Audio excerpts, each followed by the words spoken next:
kipindi hiki cha pili tumekuja kwako Bwana, wewe ukalilete neno lako katika ufahamu wetu, kwa hekima yako Mungu na kwa mamlaka ya Roho Mtakatifu, ukatusaidie mioyo yetu Baba kukubaliana na sauti yako, ili nafsi zetu kaweze kupona. Baba, tunajua ya kwamba wewe unatupenda, na ndiposa Mungu ulituchagua. Hatukuwa watu wema, njia zetu, mawazo yetu na mienendo yetu ilikuwa chukizo kwako Bwana, lakini wewe ulituhurumia. Kwa damu ya mwanao Yesu ukatutakasa hata kutuhesabia haki, na umetupa nafasi kuwa wana katika ufalme wako, na ndivyo tulivyo siku ya leo. Asante Bwana kwa baraka za mvua ambazo umezipeana katika uso wa ulimwengu kwa ajili ya kuzalisha vyakula. Baba, kwa jina la Yesu tunaomba ya kwamba Mungu, iwe mvua ya kiasi ambayo haitaleta Mungu madhara na uuaji. Wewe utukuke, maana utahifadhi nafsi zote kwa uaminifu na mamlaka yako. Kwa ajili ya kipindi hiki Bwana, kwa Roho wako Mtakatifu, nena nasi tena, atuelekeze Mungu, ufahamu wako ukaingie ndani mwetu. Bwana, tukadhibitike katika misingi iliyo ya sawa, inayokubalika mbele zako, ili maisha yetu yaimarike Mungu, hata katika utumishi wetu Mungu tukaimarike, kwa kuwa wewe ni baba yetu unayetupenda. Maana neno lako laleta utakazo, neno lako Mungu lapeana hekima, lapeana uzima. Neno lako Baba Mtakatifu latupa ujasiri, kwa kuwa Bwana wewe ni mwaminifu. Kila anayelipokea neno hili Mungu Baba, ikaanguke katika udongo na mchanga ulio mzuri, ili ikasalishe Bwana mara 60 mara 100 kwa utukufu wa jina lako. Baba, naomba ya kwamba yule mharibifu Shetani, aliye mwizi, anayelichukua neno lako na kulikeuza, anayeliondoa katika ufahamu wa watu wako Mungu, kisha wakaishi maisha ya kawaida, Baba, kwa jina la Yesu nakemea yule mharibifu. Hana mamlaka katikati yetu. Napofunika ukungu huu kwa damu ya Yesu, ukatawale na utamalaki kwa uwepo wa Roho wako Mtakatifu. Asante kwa nafasi na kibali na heshima ambayo umenipa kulileta neno lako katika mioyo ya watu wako. Asante Mungu mkuu. Pokea sifa, pokea utukufu kwa Kristo Yesu uliye Bwana Mwokozi. Baba, naomba nikiamini, na kusanyiko la wateule likaseme amina. Amina. Amina. Amina.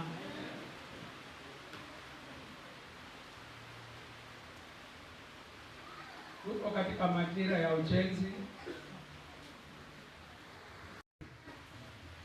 ya kwamba mwakani angaa wakati kama huu kusiwe na hili paa hapa, angaa liwe limeondoka, ili kusongesha viti na kuhamisha uwe umepungua, tunaweza kutulia na tukaendesha ibada yetu kwa jina la Yesu. Amen. So tutakubaliana na hii hali, maana imetubidi tuwe hivyo, ili kazi ya ujenzi kaweze kuendelea, na ujumbe wetu hatimaye tukaweze kutamatisha kwa pointi chache ambazo zimebaki, na tukaweze kufunguana kwa huru kwenda nyumbani.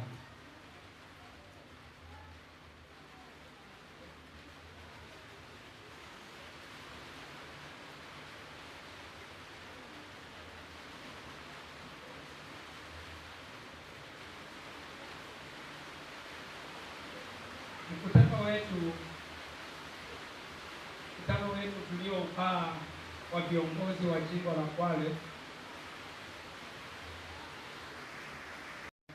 sehemu za Shimoni, Dar es Salaam, mwezi wa 6. mwezi tarehe 6 mwezi wa 7. Bwana asifiwe. Mwezi wa 6 ilikuwa tuwe na mkutano wa baba kule sehemu za Kondora, sehemu za Samburu, lakini ukaahirishwa. So mkutano wa baba utakuwa kule sehemu za Samburu, lakini ni mwezi wa 10. Naamini katika kundi mmefahamishwa, na naamini wamama pia katika kundi lenu mmefahamishwa juu ya huo mpangilio, na pia vijana ninaamini ya kwamba mmefahamishwa ya kwamba mwezi wa 8 tarehe 10 naona mtaingia tarehe 14 kumaliza tarehe 15 kule Lungalunga, mkutano wa vijana. So kuna karama ambayo inaandamana na hizo mikutano, na pia kuna karama kwa ajili ya mkutano wa kongamano ama spiritual clinic ya Kwale County ambayo itakuwa tarehe 16 kule Lungalunga, kwa kuwa tutaingia tarehe 15. So katika makundi yetu itakuwa na mkutano Jumapili. Tuwapikiane kwa ufupi, tupate njia. Najua wamama wanajitayarisha kwa ajili ya mkutano wa mama, wazee wanajitayarisha kwa ajili ya mkutano wa wazee, vijana wanajitayarisha, lakini kuna huu mkutano ambao unatuhusu hizo wote wa mwezi wa 8, na hatimaye na mkutano wa mwezi wa 6 tarehe 2 kule Hitikota, ambao utakuwa na hitaji mchungaji na viongozi watakao kuwa wanahudhuria. So by next Sunday tutakuwa tunaelekezana vizuri ili tukaweze kushughulikia na kuangazia hizo karama, na hatimaye iwe ni kwa wema. Asante kwa wale wanaendelea kusimama na mwito huu kwa ajili ya utoaji, kwa ajili ya ununuzi wa vyombo. Tumesema kwa neema ya Mungu tarehe 5 mwezi huu ujao wa 6, kwa neema ya Mwenyezi Mungu tukaweze angaa tukaweze kuwa tunanunua speaker. Naona hata ndugu yangu Nicholas hataki kurekesha waya tena, maana amekuwa akienda kutengeneza anarekesha waya. Sasa sasa amesema hata inaweza kuwa inarekeshwa kesho, hakuna haja ya kufunga waya. Ndio naona imekaa ana inaweza rudi wakati wowote. Sasa hakuna haja ya kufunga kufungua, ikae tu sitaki.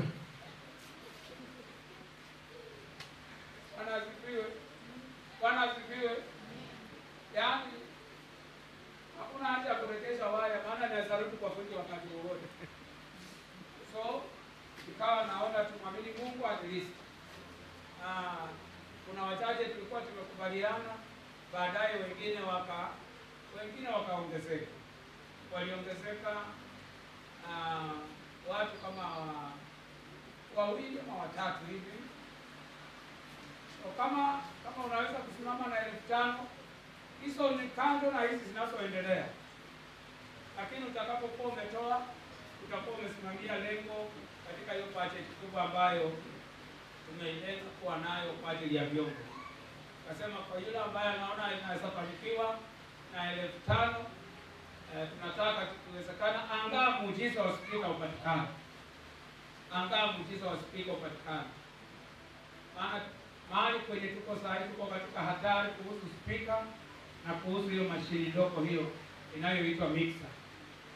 Maisha yake yanaelekea mwisho. Ningependa pia niwafahamishe kanisa,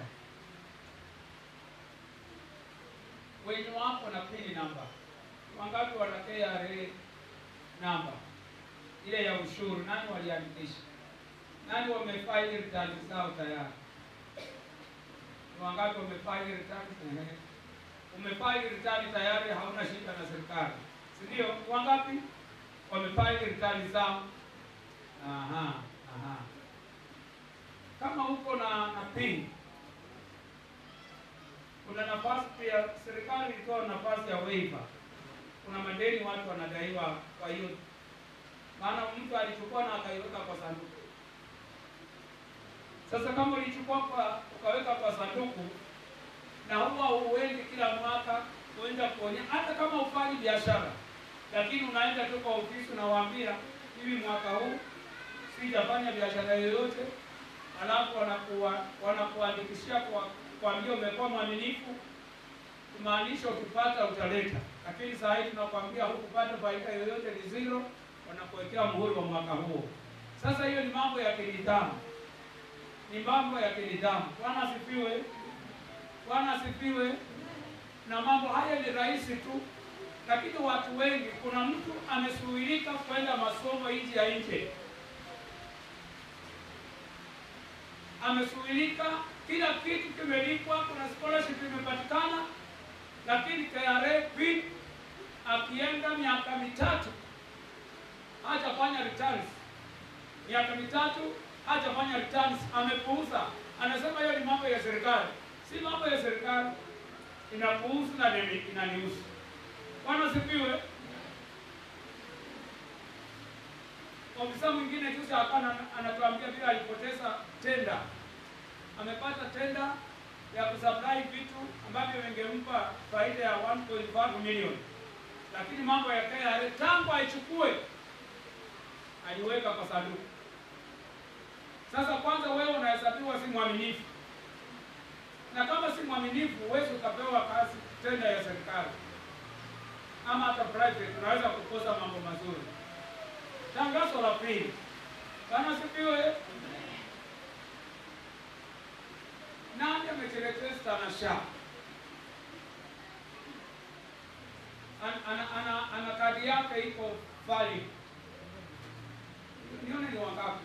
Moja, 1, 2, 3, 4, aha, 5. Watu wa Mungu, Bwana asifiwe.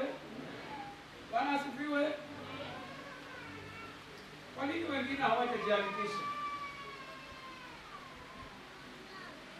Wala hawajajiandikisha, kwa nini hawajajiandikisha?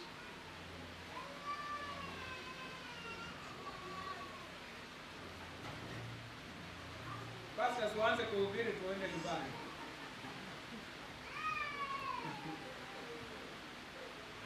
Bwana asifiwe. Wala hawajajiandikisha na SHA. Kwa nini hawajajiandikisha? Na mama pesa unasema kuna nini mama?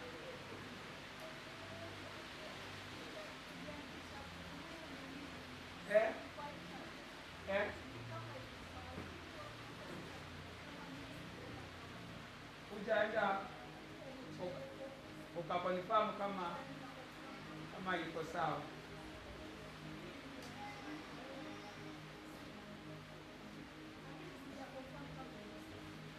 Okay. Watu wa Mungu, mbona watu wa Mungu wananyamaza nikiongea hivi?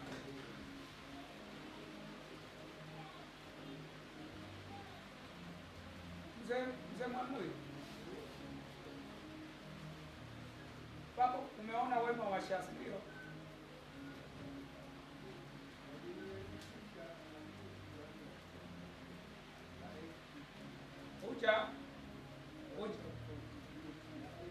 Ujafuatilia ukajua iko sawa, lakini ulijiandikisha. Lakini mama yetu alipokuwa hospitalini alitibiwa na SHA.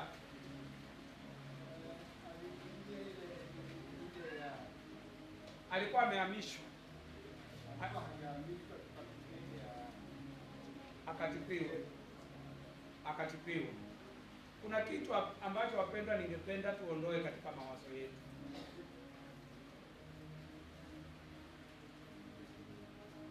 Tunapozungumza hivi, ndugu yetu Josephat amekuwa hapa asubuhi, lakini ameenda maana mke wake yuko hospitalini kule St. Thomas Ikoni. lakini hapa hospitali hapa kwa ofisi ameniambia pastor, tumekarimika pesa kusunguka kufanya vipimo katika private hospital. Tumeenda Kakana, tumeenda wapi, imetukarimu pesa. Lakini nashukuru Mungu, wakati tumeenda St. Thomas kwa operation ambayo ilikuwa ameandikiwa mke wangu, imefanywa bure na SHA imesimamia.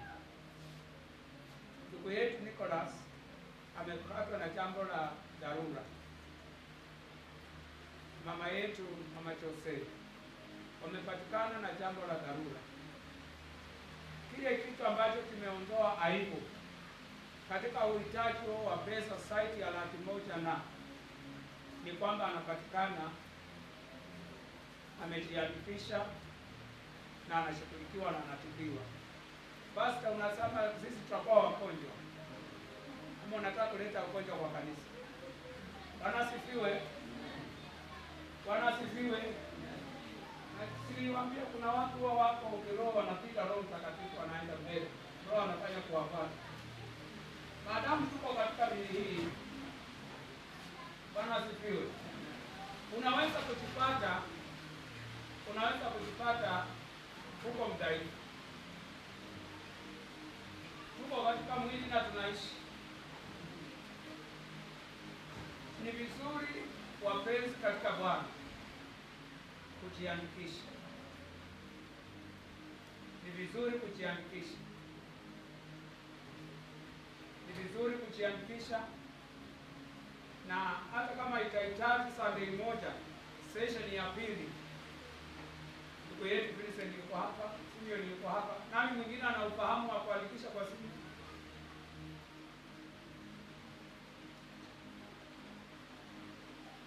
Angawa watu waandikishwe, uwe uko pali, ili ukipatikana na jambo la dharura unaweza kushughulikiwa pasipo kuindapia na hali yako ya finance. Unaweza kutibiwa na hali ya gharama ya chini na ikawa ni afueni kwa utukufu wa jina la Bwana. Bwana asifiwe. Bwana asifiwe. Amina. So haya matangazo mawili yanaonekana si ya muhimu sana.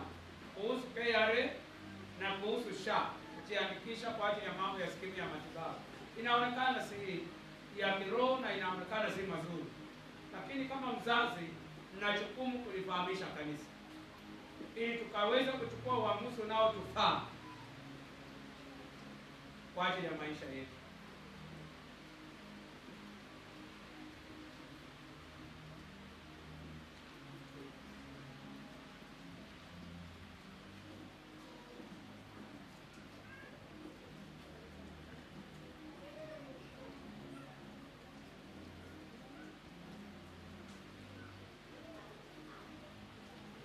It's a standard test, point number 4.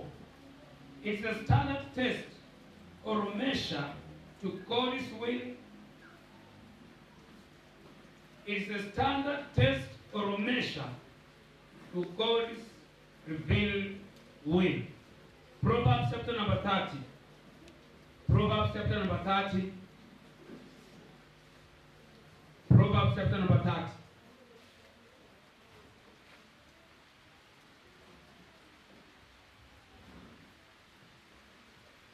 Proverbs chapter number 30.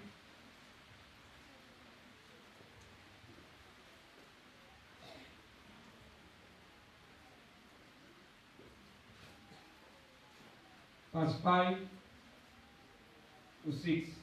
Tutasoma Mithali mlango wa 30 kuanzia fungu la 5. Maandiko yanasema hivi: kila neno la Mungu ni kamilifu, yeye ni ngao kwa wale wanaomkimbilia. Usiongeze kwenye maneno yake, ama atakukemea na kukuthibitisha kuwa mwongo.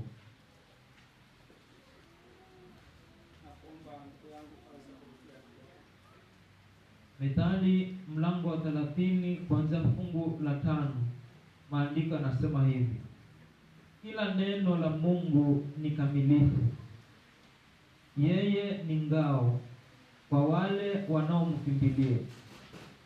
Usiongeze kwenye maneno yake, ama atakukemea na kukuthibitisha kuwa Mungu. Every word of God is pure. It is a shield to those who put their trust in him. Not add to his works, lest he rebuke you and you be found a liar. Neno la Mungu ni mizani, kama vile ambavyo mtu huenda dukani akasema nataka sukari nusu ama kile kipimo ambacho kulingana na pesa yake. Inapowekwa kwenye mizani, kisha mizani ikubaliane ya kwamba huu ndio uzito kulingana na uzito wa jiwe ambao umeweka, kama ni robo, kama ni nusu, ama kama ni kilo, ama kilo 2, ama kilo 20, kulingana na vile mtu alivyotaka. So mtu anapotoka dukani akienda nyumbani amebeba sukari, ana confidence katika moyo wake kusema ya kwamba hii ni kilo. Bwana asifiwe. Hii ni nusu kilo. Ana ujasiri wote, maana ameona kabisa hiyo mizani ikisema ya kwamba uzito huu ni kiasi hiki. So anatembea na huo ujasiri.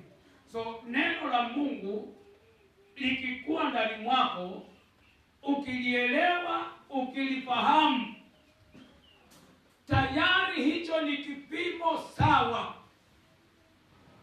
cha mapenzi ya Mungu. Neno la Mungu likiwa ndani mwako ni kipimo ya kwamba huu ufahamu nimeupata kutoka neno la Mungu ni sawa na ni kweli. Ndipo neno la Mungu linaonya likasema, usihangaike kulipombeleza, using'ang'ane kulifanya liwe lizuri. Bwana asifiwe. Bwana asifiwe. Amina. Amina. Kama ni tutoe katika nyumba ya Mungu, neno la Mungu linatuambia tutoe. Na neno la Mungu linasema Mungu anapendezwa na wanaotoa kwa furaha. Mungu anasema ya kwamba anapendezwa na wanaotoa kwa furaha, wanaotoa kutokana na baraka zao, anapendezwa. Sasa mimi kama mhubiri, hata kama nahitaji pesa nyingi ya ujenzi, hata kama nahitaji pesa nyingi ya kununua vyombo, lakini sistahili kuja hapa.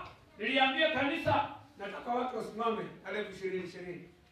Kama unataka kuona muujiza wako ndani ya wiki 2, simama na 20,20. Sasa pale, sasa nimeanza sasa kufanya mambo yangu. Mungu hata niambia atakufanyia muujiza kwa wiki 2. Amina. Mungu anafanya muujiza ndio. Kwa muda gani anajua yeye. Bwana asifiwe.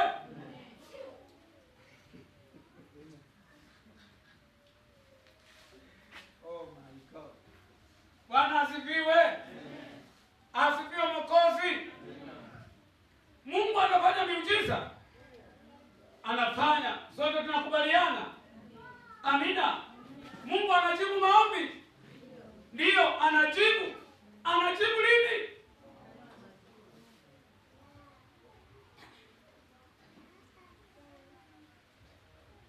Amina. So, katika special occasions naweza kuwa na ubiri, alafu in the word of knowledge Mungu anipe neno la hekima ama neno la prophecy.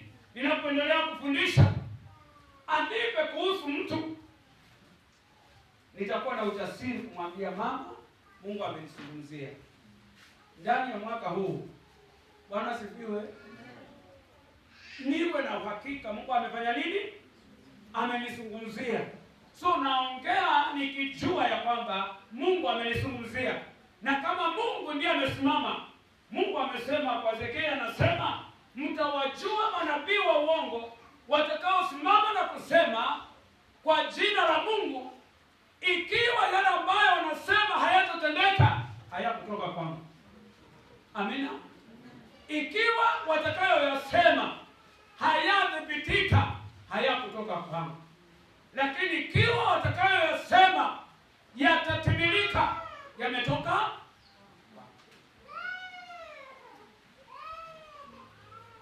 So ndugu zangu katika Bwana, neno la Mungu ukiwa nalo ni kipimo cha kukuonyesha ya kwamba haya ndiyo mapenzi ya Mungu anayotaka tufanye. So ikiwa Mungu amejifunua katika neno lake, amekuwa wazi. Amejifunua kwa neno lake, amekuwa wazi. Amesema ya kwamba kwa jinsi hii aliupenda ulimwengu akamtoa mwanawe, ili kila mwaminie asipotee bali aokolewe na apate uzima wa milele. Kanisa la Bwana liseme amen. Mungu ametoa wazi mpango wake na makusudi yake. Ni nini anachotaka juu ya maisha yetu, ya kwamba mwanadamu asipotee, aokoke, apate uzima wa milele. Hiyo ndio makusudi ya Mungu. Amefunua. Mungu amefunua ya kwamba waovu, washerati, waongo, anasema hawana sehemu wapi? Katika ufalme. Amesema katika Waebrania mlango wa 13 anapozungumza juu ya kuheshimu mamlaka, amesema kila mamlaka ambayo imewekwa, hakuna mengine isipokuwa imetoka na kwake, na anasema yaheshimike. Amesema ya kwamba malasi na yaheshimike. Hayo ni mambo ambayo Mungu ameyazungumza na wanadamu wayajue. Ukiyajua usiwe na swali juu yake, yapokee, yaishie, maana tayari Mungu amejifunua juu ya hilo jambo unalosumbuka nalo. Kanisa la Bwana lisema amen. So neno la Mungu ni kipimo. Ukiwa nalo ni kipimo ya kuonyesha mapenzi ya Mungu ni yapi, ama neno la Mungu ni mapenzi ya Mungu yaliyofunuliwa kwetu wazi katika jina la Yesu. Amina. Ndio nikasema kuna mambo mengine wapenzi, tunachukua muda mrefu. Unataka uchukue muda wa kwenda kufunga na kuomba ili uone kama Roho wa Mungu atakwambia umtumie mzazi 1,000.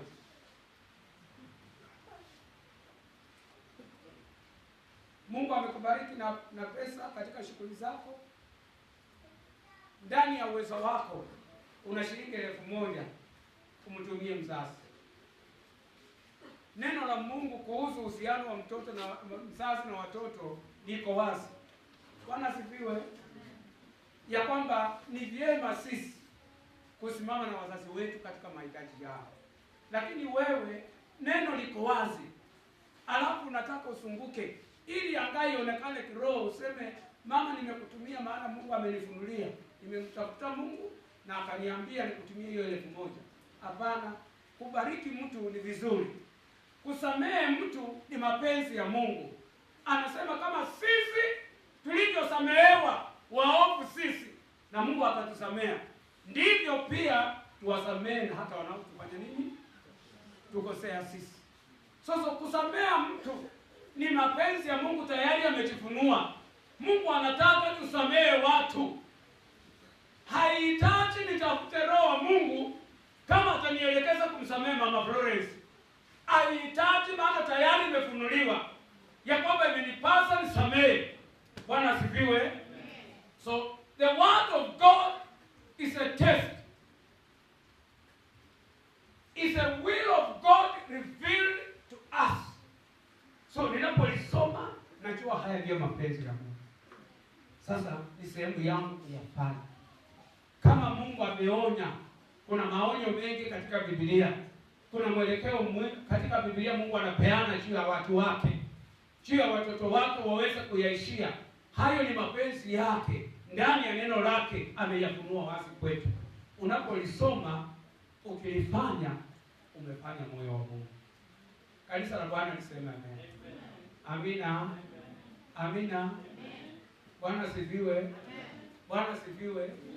Amina. Hauhitaji mama maji ya baraka. Hauhitaji maji ya baraka ili wewe na mume wako kuwe na upendo kwa nyumba.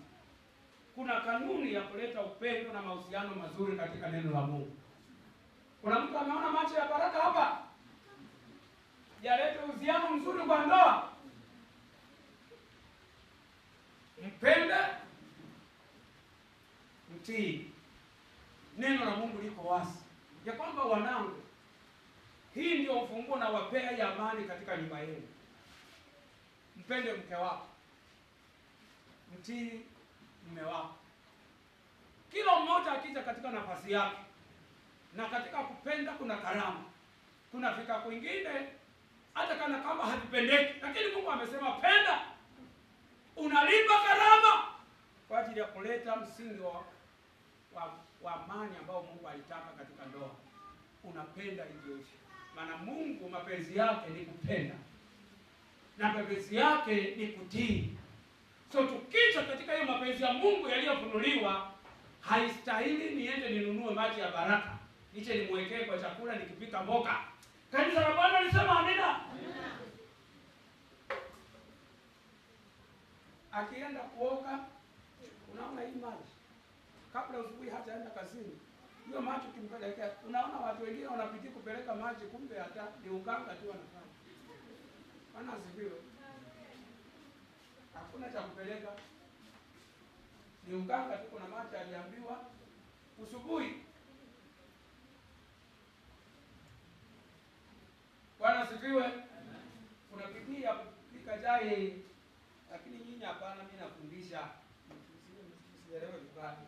Bwana asifiwe. Kuna bidii ya kutengeneza chai, kumbe hapana, ni maji tu ya baraka yapite hapa. Sasa vitu kama hizo haviwezi vikamlinda mtu katika msingi wa sawa, maana vile ni vya muda. Lakini neno la Mungu limedhibitika ni kweli. Ukitii, matunda yake yataonekana. Ukipenda, matunda yake yatapatikana, maana ni neno la Mungu limedhibitika. Sema amina. Limejaribiwa na limepatikana liko sawa. Kanisa la Bwana liseme amina. The word of God is a standard test. Hakuna ingine, hakuna kipimo kingine, ni hilo neno la Mungu. Ukijipata huko ndani mwake, uko kwa kipimo cha sawa. Usihangaike. Usihangaike, utayaona majibu. Usihangaike, uko ndani ya kipimo cha sawa. Ngoje Bwana pa. It's a standard measure. Sasa mafundisho haya yataka watu wajasiri. Amina. Hii nataka watu wajasiri wa kumungoja Bwana, wa kumwambia Mungu niko hapa na kungoja hapa Bwana, na kungoja. Kuna njia sabala za shortcut nyingi, lakini si muda. Haya tunayoyazungumza yalifanya kwa kina Abrahamu, kwa vizazi vyao. Vizazi vya kina Isaka yalifanya kazi. Vizazi vya kina Yakobo hata leo yanafanya kazi. Na Roho Mungu anatuita wapenzi katika Bwana, tukae ndani ya neno la Mungu. Mtu asiyekuwa na wakati wa kusoma neno la Mungu, hauna wakati wa kusoma neno la Mungu, hauna wakati wa kukaa katika mafundisho. Wapenzi, maisha yako ya wokovu yako hatarini. Hauchui kipimo cha sawa, wewe utakuwa ni Mkristo wa makendo. Hauchui kipimo cha sawa, wewe ni mtu wa kuambiwa hiki kikombe ni sawa na kilo, na unachukua na unaenda. Umeshaona vipimo kama hizo? naenda kununua, mtu anasema hiki mimi nusu kilo huwa napima na hiki kikombe. Wapi? Ni kipimo, but not a standard measure. A standard measure is established, tested word of God. Ukilifanya neno la Mungu, kuwa na ujasiri wote. Amina. Kuwa na ujasiri wote, hata vitisho vikiamka, kuwa na ujasiri wote. Kuwa na ujasiri wote. Wapenzi katika Bwana, lielewe neno la Mungu, kaa ndani mwake. It is a tested measure. It's a tested measure. It's a tested measure. Inawapa Shadraka ujasiri. Anasimama, watu wanashangaa. Hawa watu wanajua huyu mfalme kweli? Hawa vijana wanajua ni nani wanapingana naye? Watu wanaulizana. Vijana hawashtuki. It's not about you king. It's about the word of God. Neno la Mungu limesema hivi. Na sisi tuko hapa. Sasa tunamngoja Mungu. Bwana asifiwe. Amina. Amina. Watu wengi wamepepaishwa kwa maisha. Watu wengi wamepelekwa mbio kwa maisha, kwa elimu na akili za watu. Lakini tukae ndani ya Bwana. Ukikaa ndani ya neno la Mungu, ni kweli ya kwamba haya ni mapenzi ya Mungu ambayo yamefunuliwa. Nilikifanya neno la Mungu, sina wasiwasi na sina shaka. Sihitaji kutafuta mambo mengi, maana hivi ndivyo Mungu amezungumza ikaweza kufaa. Nitafanya na nitakaa katika neno lake. Ni kwa muda mrefu, hata pastor wetu hata ni congratulate, lakini nimefanya neno la Mungu. Akaenda congratulation yake. Mimi nimekaa kwa neno la Mungu na nimelifanya neno la Mungu, na neno la Mungu nimebeba baraka na wema wake. Kanisa la Bwana lisema amina. Amina. Amina. Amina. Na ukilijua neno la Mungu, hautakuwa na wakati wa kwenda kuomba kwa mazishi ya mtu ambaye hajaokoka. Umwambie Mungu mweke mahali pema peponi. Maana unajua si neno la Mungu kuchukua watu ambao hajaokoka akiwapeleka mahali pema. Wapi?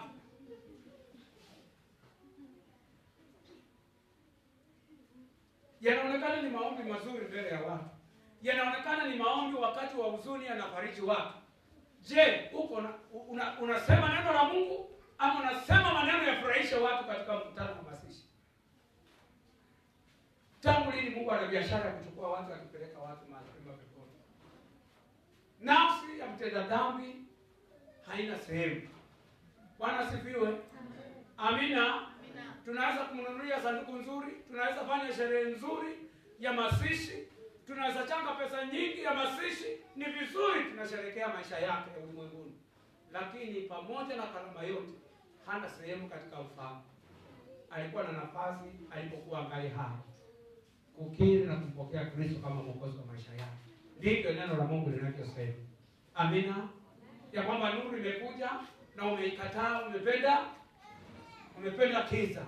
Ni vizuri mwanadamu aamue kumpokea Kristo kama mwokozi wa maisha yake. Hayo ndiyo maagizo ya neno la Mungu. So ukilipata, unasimama pale. Hicho ndicho kipimo kinachokubalika mbele za Bwana katika jina la Yesu. Amen. Amina. Amina. Amina. Kitu katika kizazi hiki, na hianzi kwa kizazi hiki peke yake, ni kwamba unapoamua kutembea kijana katika neno la Mungu, mama ukiamua kutembea katika neno la Mungu, baba ukitembea katika neno la Mungu, standard za ulimwengu challenge. Maana standard za ulimwengu ziko mbio. Standard za ulimwengu ni shortcut na network za haraka. Watakukejeli, watakushitumu, lakini mwanzi wewe. Ngoje Bwana katika neno lake. Ngoje Bwana katika neno lake. Mungu ni mwaminifu. Amina. His word is tested. His word is true. It is tested to work out the will of God in our life. kitambaa.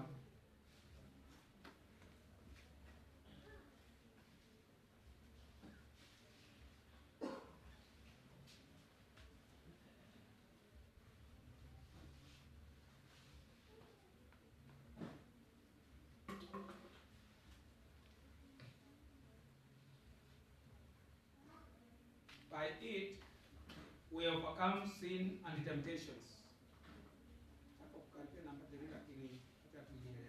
By it, by the word of God, we overcome sin and temptation. Psalms chapter number 119, verse 10 to 11.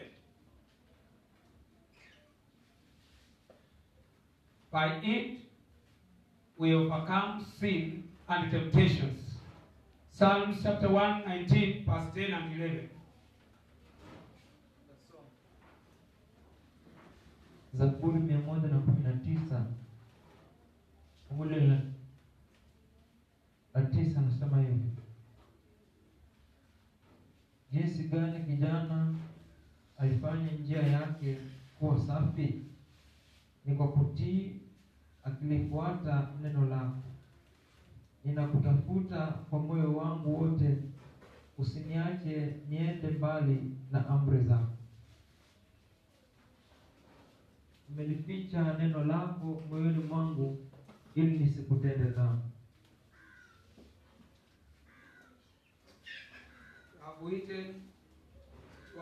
I have hidden in my heart, that I might not sin against you. How can a young man clean his way? By taking it according to your word. With my whole heart I have sought you. Oh, let me know wonder from your commandments. Your word I have hidden in my heart, that I might not sin against you. Mwandishi wa Zaburi anazungumza ya kwamba uhodari wa kijana kulinda ujana wake na kutunza ushuhuda mbele za Bwana. Kijana aliyeokoka, kinachoweza kumsaidia ni neno la Mungu iwe ndani mwake. Neno la Mungu ikiwa ndani mwake, umefahamu mfano wa kijana, lakini kwangu mtu mzima, mhubiri mimi, kwako mtu wa Mungu, uliye kiongozi, uliyeokoka uko hapa, kile ambacho kinaweza kukulinda ukaweza kusalimika kwa mifano ya majaribu tuliyoyaona nayo Yesu, ni neno la Mungu ikaweza kuwa ndani mwako. Maana likiwa ndani mwako neno la Mungu, anasema nimelificha ndani mwangu, nimelificha ndani mwangu neno lako, ili nisije nikakutenda dhambi. Vishawishi ni vingi katika maisha haya. Sikia watu wa Mungu, tumeokoka, tunampenda Yesu, lakini majaribu hayaogopi kuja kwetu, maana tumeokoka. Alitaja kiongozi wetu wa ibada, Yesu mwenyewe alisema, mama yetu hapa, Yesu mwenyewe aliye kiongozi wetu mwenye ufahamu na hekima yote alijaribiwa. Ni vyema ewe mwana wa Mungu uliyeokoka, neno la Mungu faida yake kulijua na kuliweka ndani mwako ni kwamba litakulinda. Litakulinda vipi? Wakati uovu utainuka. Wanasifiwe. Wafanyabiashara, biashara za makendo vitawaandama mahali ambapo uko. Nyinyi ambao mmeajiriwa kazini, nimetoa mifano mingi, maana mimi nimeishi piti hii. Nimeona watu wakiinuka na kufaidika kwa vitu vya makendo, kwa vitu vya haraka. Nimeona, wanasifiwe, nimeona vijana wakicheza, watu wakilia, watu wamechukua loan, wamenunua tukutuku, wamenunua pikipiki, lakini wakihangaika. Kijana anachukua tukutuku ya wenyewe. Nani, kuna mtu mmoja alikuwa ananielezea, sijui mzee kama ni nani. Kijana anachukua tukutuku ya wenyewe mpya, imechukuliwa loan haitamaliza. Anapeleka kwa fundi. Wanatoa kitu kipya, wanaweka kitu cha zamani. Bwana asifiwe. Sana nyumbani siku hiyo na 2,000. Si ametengeneza faida. Lakini ameondoa kwa mashini ya wenyewe mpya.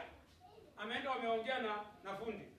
Wameondoa, wameweka ile ya zamani. Sasa hii ya zamani baada ya wiki 2. Hii akienda kuondoa mpya hamwambii. Anamwambia wakati sasa hii mseme kwama. Anamuita kwa fundi. Imewekwa imeinama. Lakini mpya ilitolewa amekula pesa. Maana ulimwengu huko mbio, watu wanatajirika. Hizi simu zingine kubwa kubwa mnaziona, mnaona watu wananunua pesa. Ukora unatembea hivi. Lakini mtu wa Mungu, neno la Mungu likiwa ndani mwako litakulinda. Wakati uovu unakuja, neno la Mungu ni kama tulisema ni kama nuru.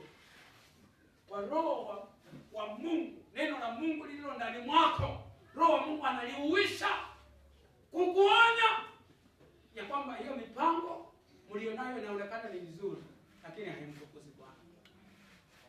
Kwa neno la Mungu likiwa ndani mwako litakulinda. Ni kweli ni faida, nitatengeneza 5,000, lakini ninajua Yusufu anasema nitakuwa nimempenda Mungu wangu dhambi. Si ya kwamba ni vibaya. Ninaweza kufanya. Watu wetu wako kule mbali, wako Kanani kule. Niko peke yangu. Ninaweza kufanya uovu. Lakini kijana anasema hapana, neno la Mungu liko ndani mwangu. Sitakuwa nimemkosea pastor wangu. Sitakuwa nimemkosea mume wangu. Umepiga miwango ya kuchunguzwa na mume wako. Kanisa la Bwana lisema amina. Amina. Umepiga kiwango ya kuchunguzwa na mke wako. Niangalie alikuwa na nani? Hatupasi. Watu wa Mungu, hatupasi tuwe watu wa hiyo standard. Sisi hatupaswi. Alipopita alikuwa na msichana mwenye nguo nyekundu. Hatupasi tuwe wa hizo vitu sisi. Neno la Mungu liwe ndani mwetu. Amina. Mke wangu yuko, hayuko, kuna standard. Neno la Mungu limeweka ndani mwako. Kanisa la Bwana lisema amina. Amen. Amina. Tumpe Mungu wetu sadaka ya makofi kwa jina la Yesu. Haleluya. Haleluya. Haleluya. Neno la Mungu tukilielewa, tukilijua, litakaa kwetu. Litakuwa kama ngao. Litatulinda katika maamuzi tunayoyafanya. Linatuonya. Neno la Mungu linatuonya, maana neno la Mungu linaeleza standard ya Mungu ilivyo. So haliwezi likaturuhusu unless tutake sasa kwa makusudi. Unless tuamue kama Samsoni alivyoamua. Maana neno alikuwa nalo na akakataa. Akakataa kulitii, akafanya nayo yataka. Alionywa lakini akakataa. Lakini wapenzi, hatuishi kwa ajili yetu. Ninaishi kwa ajili ya nafsi yangu, ninaishi kwa ajili ya vizazi vyangu. Naweka msingi ambao utazungumza juu ya vizazi vyangu. Kanisa la Bwana lisema amina. So neno la Mungu kwetu linatuwezesha kushinda majaribu. Kijana atawezaje kuishi njia zisizo sawa machoni pa Mungu? Aliweke neno lake la Bwana katika moyo wake. The word of God. Bwana asifiwe. Bwana asifiwe. Haleluya. Neno la Mungu likiwa ndani mwetu, Roho wa Mungu tuliyempokea ataliuisha hilo neno na kufanya kazi. Neno la Bwana likiwa ndani mwetu, kama vile dada yetu amekuwa amezungumza, kama hilo neno halingekuwa ndani mwako ungeendelea kuumia, lakini kwa vile liko ndani mwako linaleta uvivio ndani mwako, linakusimamisha na kukupa ujasiri tena katika jina la Yesu. Neno la Bwana, wapenzi katika Bwana, tunaweza kukosa mambo yote, lakini neno la Mungu tulifiche katika vipaji vya mioyo yetu. Neno la Mungu likae ndani mwetu katika utele. Sisi tuliookoka tufanye bidii kulitafuta neno la Mungu na kuliishia kwa makusudi na mapenzi ya Bwana katika jina la Yesu. Amen. Ili Daudi anasema nimelificha Bwana ndani mwangu. Nimelificha. Hilo ndio limekuwa linanielekeza Hilo ndilo kama kipimo, ikienda mahali sielewi, linajitokeza na kunielekeza, ili nisije nikaingia katika uharibifu wala aibu, maana neno la Mungu nimelificha ndani mwao. Wapenzi katika Bwana, tulifiche neno la Bwana katika maisha yetu, tukalifiche neno la Mungu, tukalitafakari usiku na mchana katika maisha yetu, neno la Mungu katika jina la Yesu. Verse 6, it destabilizes the wrong doctrinal teachings and beliefs to set people free. It destabilizes ama usambaratisha mafundisho potofu, kisha mafundisho potofu na mafundisho na imani potofu, kisha ikaweka watu wa Mungu huru. Usambaratisha kabisa neno la Mungu likiingia ndani yetu, usambaratisha kila mafundisho potofu yoyote tuliyokuwa nayo na kila imani potofu tulizokuwa nazo, na likatuweka huru. Katika kitabu cha Matendo ya Mitume,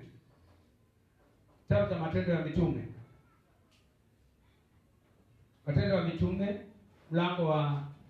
ukisoma mlango wa 5 mstari wa 26 kuelekea mpaka 32, hatutasoma. Tutasoma Yohana, hiyo tutaandika, lakini your personal study. John chapter number 8 verse 31. It destabilizes the wrong doctrinal teachings and beliefs to set people free.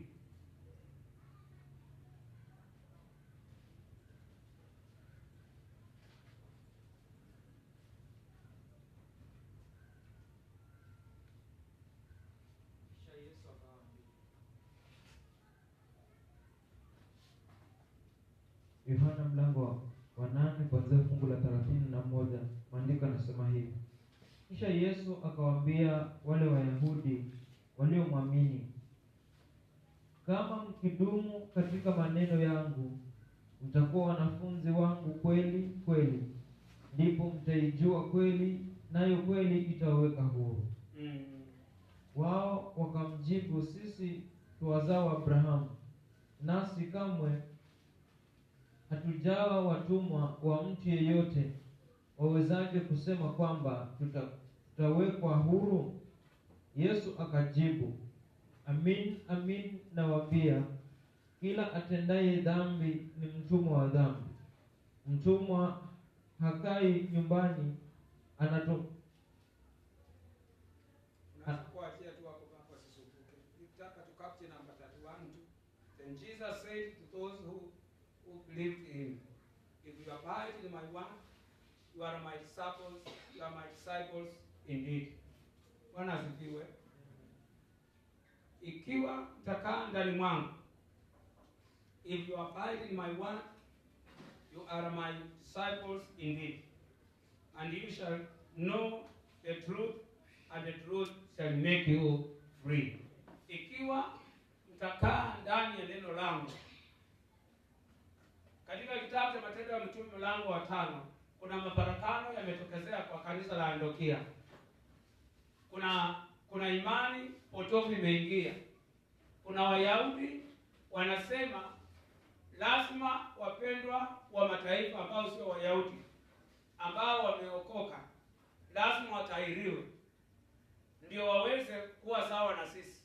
Lakini kama hawajatahiriwa, hata kama wameokoka na kupokea Yesu kama mwokozi wa maisha yao, wao ni wa kiwango cha chini. Sasa wakawa wanaleta masharti na kukatoka furuku, maana imetokezea imani potofu. Wayahudi wanataka waendeleze mafundisho potofu, waweke miziko ambayo haina maana juu ya kanisa. Sasa kutokana na pale, ilibidi delegation ikiongozwa na Paulo itengenezwe kuelekea kule Yerusalemu mbele ya mitume, ili sasa ukweli na mwelekeo upatikane. Na baada ya mwelekeo kupatikana, kanisa likatulia na likawa na amani. Kanisa la Bwana liseme amen. It's only the truth, ukweli wa neno la Mungu. Wapenzi, ukweli wa neno la Mungu ukiingia ndani mwako, utakukomboa. Ukielewa ukweli wa neno la Mungu kwa msaada wa Roho wa Mungu ajuaye mapenzi ya Mungu, amina, utawekwa huru. Utapata hekima ya Mungu, utapata ufahamu wa Mungu na mapenzi ya Mungu, kisha utawekwa huru kutokana na mafundisho na imani potofu ambazo zimepepa watu wengi na kuwahangaisha. Kanisa la Bwana lisema amen. Watu wengi katika misingi ya dini, misiko mingi imewekewa watu, na watu wamepepa wakijua ya kwamba huu ndio wokovu. Maana dini ina ajenda ya kutaka kufaidika na ijijenga na kujiendeleza. Imeweka misingi na mikakati ambayo watu wameikumbatia na kuona ndio njia ya sawa, lakini kumbe neno la Mungu haliko ndani ya mioyo yao.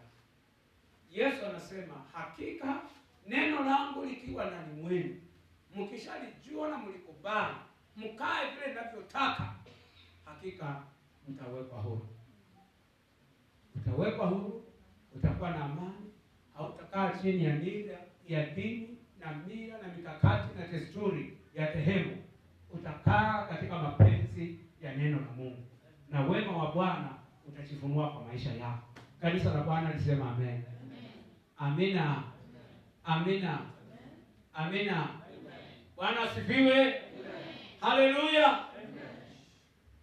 Neno la Mungu, wapenzi katika Bwana, tamani ikae ndani mwako, ukaweze kujielewa, uweze kuliishia, na Mungu ni mwaminifu. Kila uongo na kila upotofu na kila miziko isiyo na sehemu ya kumtukuza Mungu, kila mila na desturi za dhehebu hazitapata nafasi katika maisha yako. Utakuwa huru na mwepesi wa kumwabudu Mungu pasipo masharti na vikwazo katika jina la Yesu. Amina. Niliwaambia siku moja, wakati mamangu nguo yake nyeupe, alikuwa na kitambaa yake ya kanisani kwao, na alikuwa na nguo yake.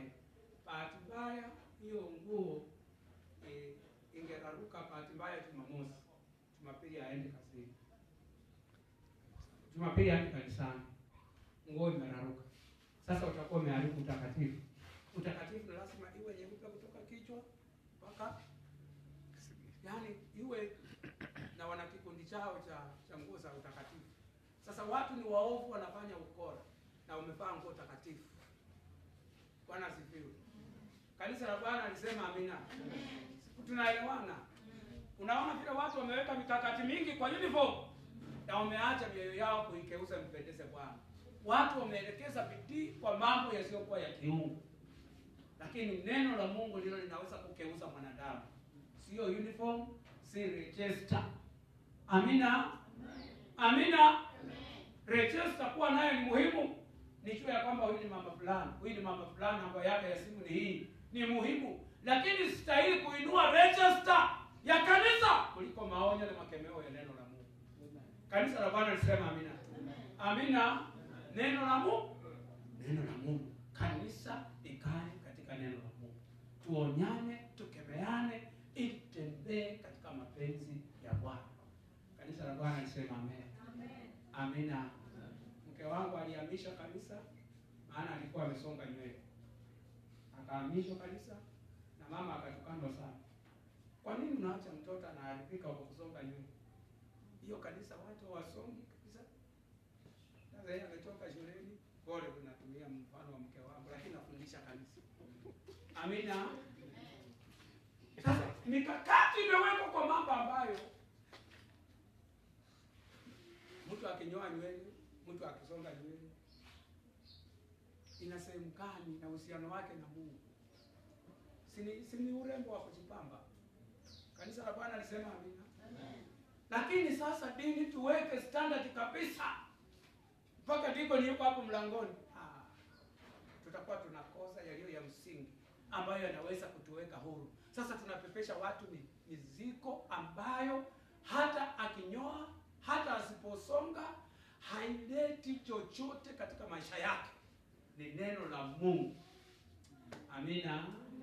Ni neno la Mungu likae ndani yako, linaweza kupomoa na kuharibu kila mafundisho ya upotofu na kukuweka huru na kukupa amani na furaha ya Bwana katika moyo wako, katika jina la Yesu. The last point, ili tukaweza kufunga na kutamatisha.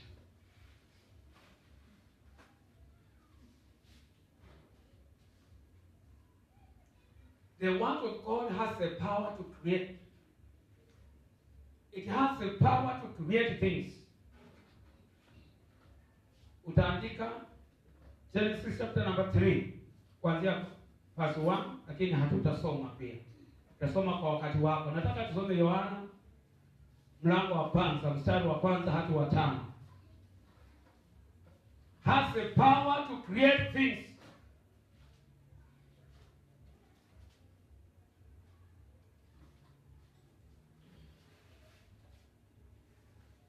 Kwa nini tulisome neno la Mungu? Kwa nini tukae chini ya mafundisho na tuwache mizaha? Kwa nini ni muhimu mwenye haki wa Mungu alielewe neno la Mungu?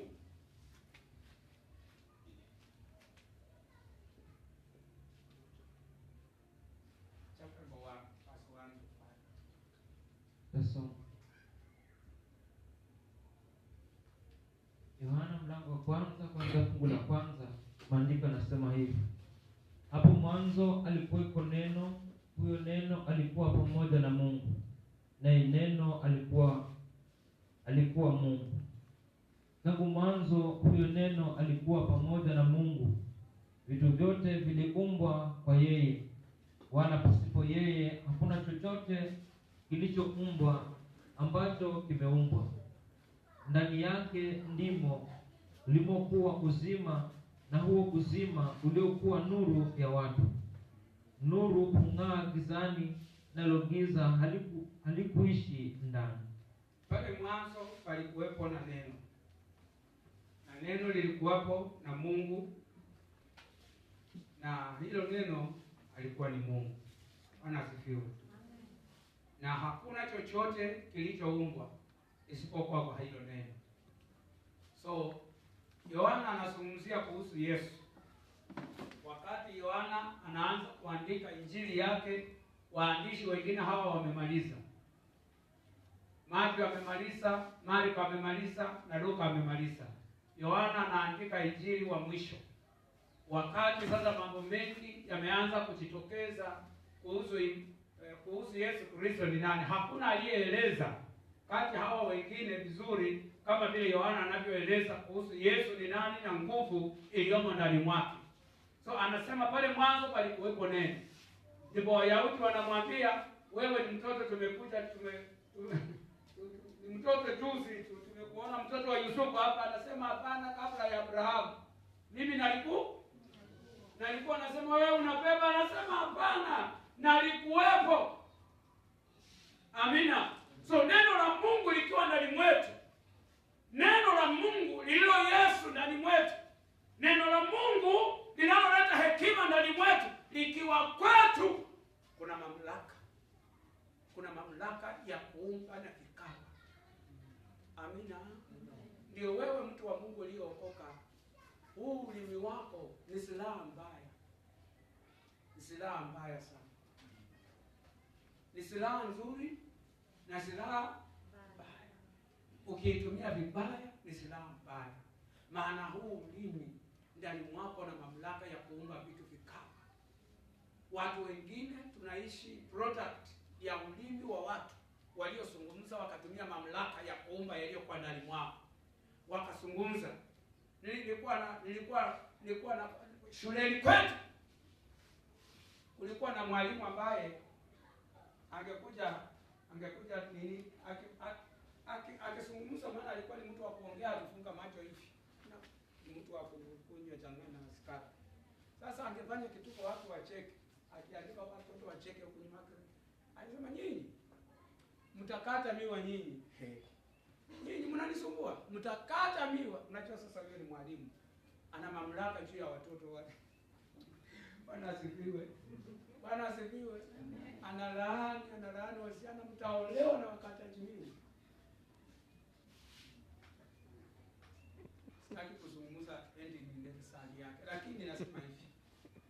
mtu wa Mungu, kuna wewe uliyookoka, juu yako una mamlaka yako ndani mwako, unaweza kuumba. Neno la Bwana linasema vile visivyoko vikawa kana kwamba viko.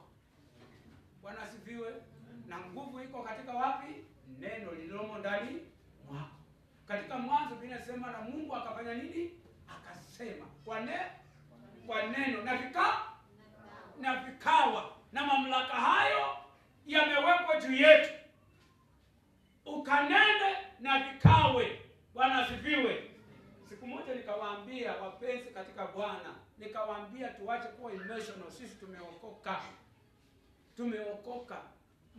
Mtoto kuwa namba 44 out of number 44 si mwisho wa maisha. Ninaweza kukupeleka nikakuonyesha watu ambao kwa darasa hawakuweza, lakini watu wanawainamia saa hii. Hawakusoma, hawana cheti, ukimuuliza cheti hana. Lakini alitamkiwa maneno ya baraka, maneno ya uzima. Bwana asifiwe. Maneno mazuri ya kutamkwa yanaumba vitu vikawa.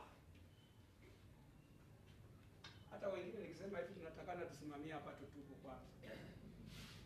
Na tumelaani watoto, tumelaani.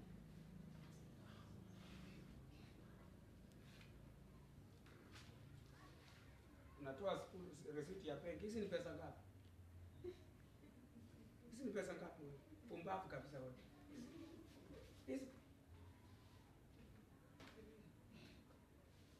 Hizi pesa ndio hii namba unaletea hapa. Kando na maombi anga tuje hapa tuweze na maombi, lakini nyumbani hujawahi bariki. Hujawahi kabisa. Mmesungumuza mabaya uchungu kabisa. Vile umekosa kununua kazi kuka.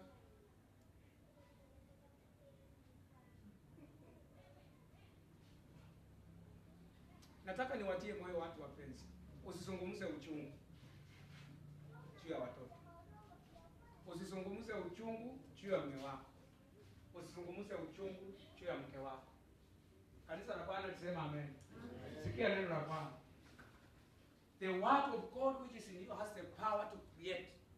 Wakati unaongea katika yale machungu uko nayo, you create things to happen ambayo matokeo yake itakuwa ni kilio. Kanisa la Bwana lisema amen. The word of God has power to create. Linaumba vitu vikawa. Sasa itumie kwa uzuri. Itumie kwa uzuri. Bwana asifiwe.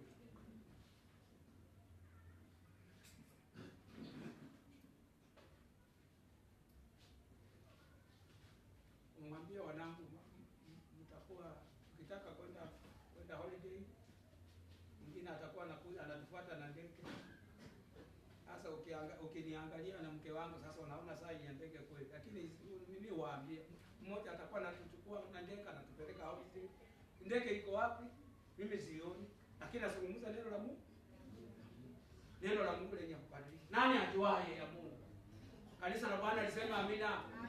Amen. Wacha kuongea uchungu. Ongea neema, maana wewe ni mtu wa Mungu. Ongea baraka. Kama unataka kufunga biashara funga tu. Sasa naenda nini? Jana nikaa huko hata nilifanya kukopa lunch. Sioni kama hiyo biashara inaenda mahali. Sasa unaenda nini na umemaliza? Umeua. Bwana asifiwe. Bwana asifiwe. Huyu mzaki nipeleka hivi. Hizi sioni tukienda mahali. Vile naona vile ameanza.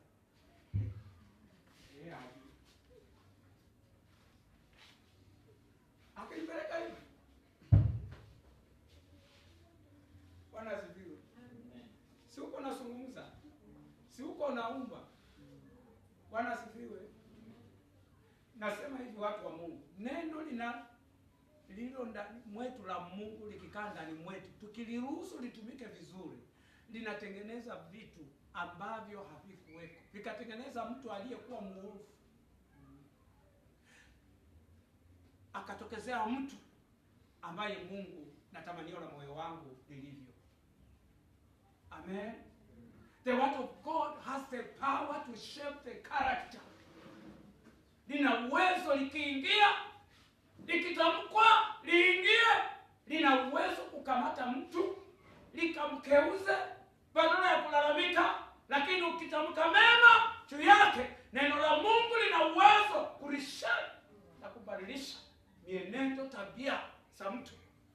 Maana neno huumba, likaumba tabia tofauti, likaumba mienendo tofauti. It has a power to create. Amen. Amen. Amen. Amen. That is how powerful you are as a son or a child of God. Hivyo ndivyo nguvu ambayo Mungu ameweka ndani mwako kama mwana wake.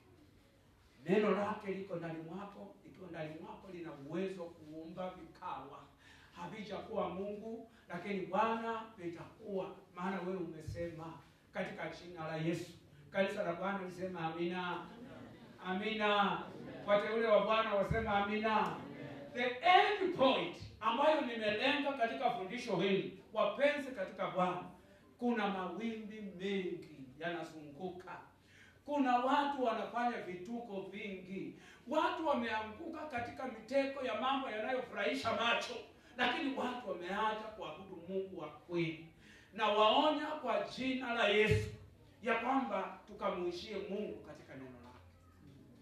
Na lionya kanisa tukamuishie Bwana katika neno lake. Mungu ni mwaminifu. Hoja za mioyo yetu Mungu atasifanikisha. Tamanio zetu Mungu atasifanikisha. Yeye ni mwaminifu katika jina la Yesu. Hakuna aliyemtumainia Mungu, hakuna aliyemngoja Mungu katika neno lake, Mungu akamwacha akaibika. Tusimpeleke Mungu katika speed tunayoitaka. Tujisalimishe kwake, ayafanye anayoyataka kwa wakati wake. Tumungoje katika neno lake. Tumungoje katika neno lake. Tulifanye neno la Mungu katika jina la Yesu. Tusitafute njia badala ya kufanya vile Mungu anataka. Tufanye neno lake kwa urahisi vile linavyotaka. Hapo ndipo Mungu anajitukuza katika maisha yetu. Kanisa la Bwana liseme amen. Mafundisho kama haya hayatasisimua mtu yeyote. Amina. Hayatasisimua mtu yeyote. Lakini ni kuna lengo ambalo niko nalo katika mwito ambao Mungu amenipa kulijenga kanisa. Nikathibitike katika ufahamu ya kwamba ukikaa chini ya mafundisho haya, unaweza toka ukunda hii ukaishi mahali popote, ukampenda Bwana, ukamwishia Bwana ukiwa na hofu ya Mungu katika moyo wako. Katika jina la Yesu. Hakuna mtu ambaye pengine nitafanya kupaka rangi nikaweza kumpombeleza nimtoe nje ya mapenzi ya Mungu. Neno la Mungu ni kweli, limejaribika na liko sawa. Kwa yeyote aliye tayari, Mungu yuko tayari kumfanikisha na kumtenda mema. Wewe ni Mungu mkuu, weza yote.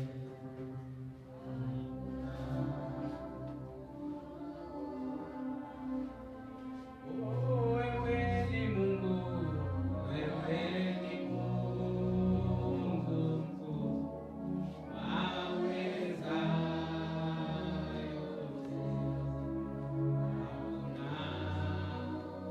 Mungu kama wewe ni Mungu, wewe ni Mungu mkuu, waweza yote. Hakuna Mungu kama wewe, hakuna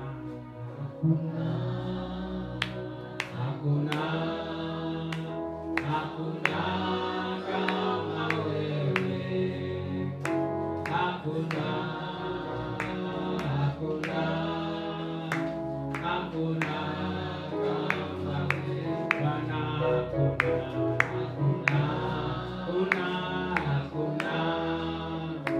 hakuna kama wewe.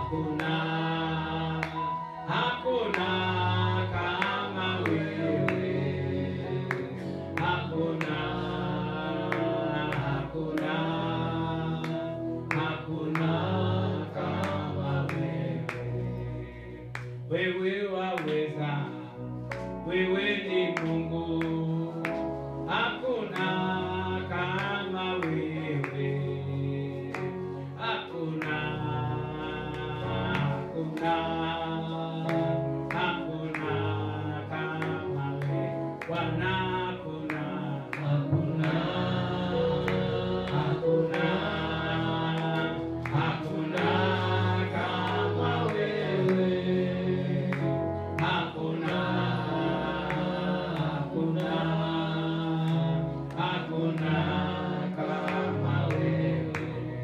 Ninapoenda kuomba tukimaliza sote, walioko nje wanaweza kujiunga pamoja nasi tukafunga ibada yetu tukiwa tumesimama weponi mwa Bwana katika jina la Yesu Kristo.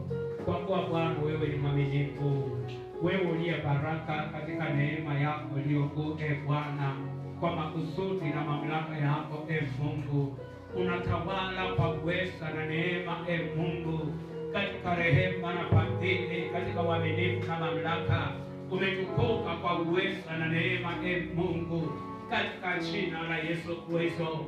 Neno lako nasema Bwana, it shall be well with the believers, oh my dear Father, all the saints, it shall be well, King of glory, it shall be well, it shall be well, my Father, you are seated on the heavenly throne, oh God, it shall be well with us, my Father, with our Bwana. Nilipeana njia katika bahari ya Shamu, neno lako Bwana lilimtoa Lazaro Bwana kaburini, neno lako Mungu lilipeana matumaini, neno lako Baba mtakatifu tumelikula katika mioyo yetu Bwana, neno lako tulitegemea Mungu katika uaminifu na mamlaka, japokuwa Mungu giza linaweza kushuka, Bwana, matumaini yanaweza kuonekana kupotea, lakini neno lako ni kweli. Wewe ni Mungu wa nafasi nyingine unayepeana juu ya maisha yetu Bwana, kwa jina la Yesu. Wewe ni mwaminifu Mungu, wewe ni mwaminifu Mungu, katika majira haya, katika nyakati hizi Mungu, katika changamoto za uchumi wa ulimwengu Baba, wengi mioyo imeumia, wengi Mungu mioyo imetingizika, imani imejaribiwa Mungu hata mwisho. Lakini Baba, naomba neema hiyo katika neno lako, ya kwamba tutakungojea wewe Mungu, tutakungojea wewe katika wakati, katika majira yako Baba, tupe subira ya kukungojea wewe. Waliokungojea wako ifika Mungu, tukungojee wewe, tukungojee wewe Bwana. Mungu wangu ndio uliyewaamrisha wana wa Israeli wakati Mungu wingu Baba mtakatifu usiku lilipotulia, Bwana walisimama, waliamka kwa maamrisho wako Mungu. Bwana, tukungojee wewe.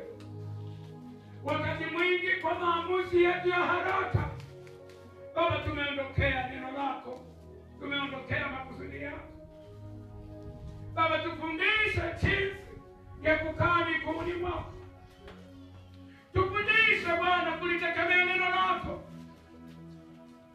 neno lako la uzima, neno lako la amani, neno lako Mungu upeana mfalme mwangaza katika giza, ikaleta tumaini Mungu, ikaleta furaha, kwa kuwa wewe ni mwema. Nimeinua tabia yako mbele zako Mungu, wajua kila moyo ambao umewakilishwa mbele yako katika ibada hii Baba, na waombea Mungu, wewe uliye mwaminifu Bwana, kauishe mioyo yetu, katupe ujasiri katika mioyo yetu ukuishia wewe Baba katika neno lako. Umeapa na kusema wewe si mwanadamu hata useme uongo. Wewe si mwanadamu Mungu. Mwanadamu anaweza kubadilika, lakini wewe ni Mungu usiyebadilika. Ulitazama neno lako Mungu, wanao wanangoja Bwana, wanangoja wengine kiafya, wengine Baba kikazi, wengine kijamii. Baba wangoja, wengine katika biashara zao Mungu, wako katika njia banda, wanangoja sauti yako Bwana.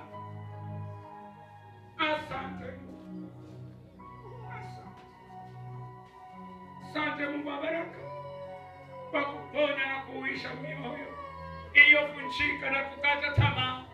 Asante kuyafuta machozi wanayolia usiku yakiingia mioyoni Bwana. Neno lako ni kweli, neno lako ni kweli Baba. Nawabarikisha watu wako, na nena baraka na uzima, na nena amani, na nena ulinzi wako, pendeleo lako Mungu, utajiri wako, amani yako, afya Bwana, furaha yako ipitayo fahamu zote, ikalinde mioyo yetu kwako. Wewe ni mwaminifu. Katikati ya mawimbi ya mto wa Ukunda Baba, kanisa lako litasimama. Kwako wewe ni mwema, utatutegemeza katika mamlaka yako. Kwako wewe ni mwaminifu. Oh yes Lord. Asante Baba, asante Mungu. Tukabidhi maisha yetu katikati ya wiki Bwana, shughuli zote Baba zilizo mbele yetu tusikabidhi mikononi mwako Baba, tukaone ushindi, tukaone uaminifu wako ukijifunua kwetu. Asante Mungu mkuu, asante Mungu wa baraka, asante kwa kibali, asante kwa pendeleo, asante kwa roho wa ushawishi anayeshawishi mioyo yetu kutuelekeza kwa mapenzi yako, maana wewe ni mwema Bwana. Baba, kwa walio wadhaifu, neno lako Mungu laleta matumaini. Kwa mapiko yako tumepona Baba, wapokee afya yao. Wewe umesema kwa neno lako ya kwamba Bwana utaondoa makoto ya Misri katika maisha yetu. Mungu Bwana, mateso na dhiki ambazo wanao wanapitia Bwana mtakatifu, kwa rehema zako jitukuze katika uaminifu wako.